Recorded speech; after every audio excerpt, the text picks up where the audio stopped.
जब से देश में स्वास्थ्य मुसीबत का दौर शुरू हुआ है, तब से हर सेक्टर को इसकी मार झेलनी पड़ी है।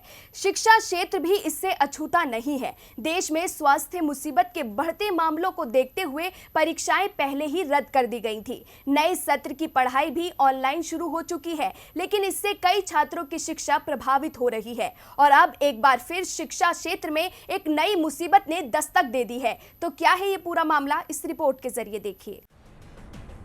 देश में स्वास्थ्य मुसीबत ने हाहाकार मचाया हुआ है। इसके चलते अर्थव्यवस्था गर्त में जा रही है, तो वहीं शिक्षा जगत पर भी इसका जबरदस्त असर देखा जा रहा है।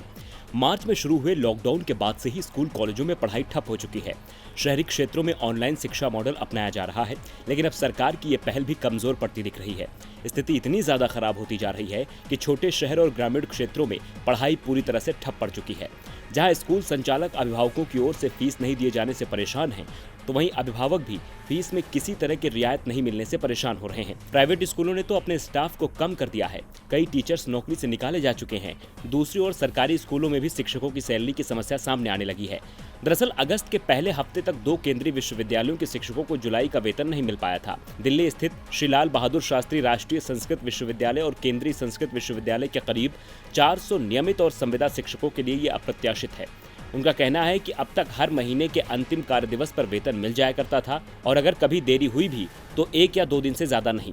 वह भी ऐसा वित्तीय वर्ष के अंतिम महीने यानी मार्च में ही हुआ है।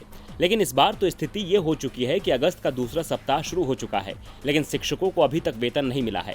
शास्त्री यूनिवर्सिटी के वीसी रमेश पांडे का कहना है कि यूजीसी से फंड मंजूर हो चुका था, इस बार पैसा आने में किसी वजह से देर हो गई। आपको बता दें, ये बात सिर्फ इन 2 विश्वविद्यालयों तक सीमित नहीं है। दिल्ली विश्वविद्यालय के अंतर्गत आने वाले 12 कॉलेजों के टीचर्स व स्टाफ को 3 महीने से वेतन नहीं मिला है। इनका पैसा दिल्ली सरकार से आता है। दिल्ली के उप मुख्यमंत्री और शिक्षा मंत्री मनीष सिसोदिया का कहना है कि 5 साल में 70% बजट बढ़ाने के बावजूद कर्मचारियों को वेतन नहीं मिल पा रहा है, तो कहीं तो गड़बड़ी हो ही रही है। निजी कॉलेजों की बात करें तो इनका हाल तो और भी बुरा बताया जा रहा है। कई निजी कॉलेजों और टीचर्स के स्टाफ में कटौती कर दी गई है। इन्हें या तो हटा दिया गया है या बिना वेतन के छुट्टी पर भेज दिया गया है। सेंट्रल स्क्वायर फाउंडेशन यानी CSF के एक हालिया सर्वे के मुताबिक 66% निजी स्कूलों में ऑनलाइन क्लास के लिए मुख्य माध्यम के तौर पर व्हाट्सएप का इस्तेमाल किया जा रहा है। इन स्कूलों के करीब 80% शिक्षकों को मार्च से पूरा वेतन नहीं मिला है। शहरी क्षेत्रों में करीब 75% बच्चे निजी स्कूलों में ही पढ़ते हैं, और देश में स्कूली छात्रों की संख्या 24 करोड़ है। आपको बता दें कि पूर्णबंदी के बाद सरकार ने यह निर्देश दिया कि जब तक हालात ठीक न हो जाएं, तब तक अभिभावकों पर फीस के लिए स्कूल दबाव न डाले। लेकिन फीस कम या माफ करने को लेकर न तो सरकार का कोई निर्देश है, और न ही लगता है कि सरकार ऐसा निर्देश जारी करने पर विचार कर रही है। टीवी लाइव की रिपोर्ट।